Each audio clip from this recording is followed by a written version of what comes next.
70.000 lekë. Çfarë mund të bëj?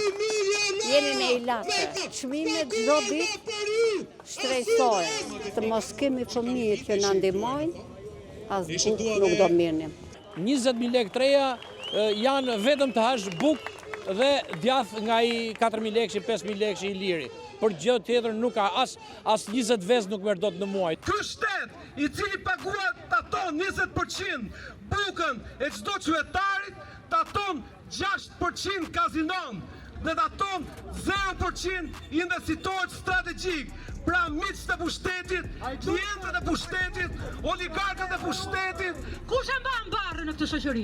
Barrën e mbajnë punëtorët, barrën e mban mësuesi, barrën e mban infermieri, barrën e mban mjeku, barrën e mban kamarieri, barrën e mban punëtori i thjesht, barrën e mban bujku, barrën e mban kushdo në shoqëri që ngrihet në mëngjes dhe jep kontributin e tij që ky shoqëri dhe ky shtet vazhdojnë që ndrojnë në këmbë.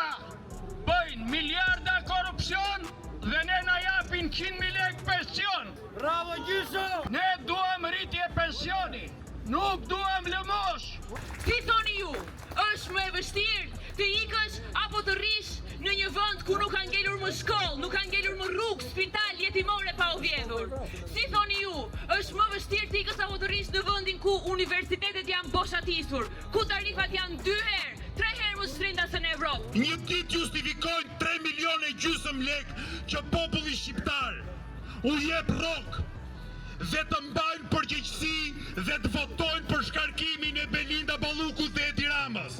Këta janë politikantë korruptuar dhe politikante korruptuar nuk e kanë vendin ministri, nuk e kanë vendin kryeministri, nuk e kanë vendin në parlament, e kanë vendin vetëm në qelit e ftohta të burgut. Thelën e luanit të këtij buxheti plot 27% e marrin koncesionet dhe PPP-t, 2 nga sektorët më të rëndësishëm të vendit, por njëkohësisht sektor që janë në gjendje më emergjente, pikërisht arsimi dhe shëndetësia, me këtë buxhet zën vetëm 2.3 dhe 2.9% të prodhimit brendshëm bruto.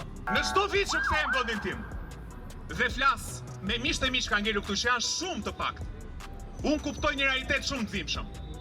Ata që rrinë në Shqipëri në masë janë njerëzit që nuk kanë mundësi akoma që të ikin. Nuk mund të ketë liri, demokraci, drejtësi përsa koka pabarazi ka shëndra shoqërore. Ne pabarazinë e vuajmë në kurriz çdo ditë.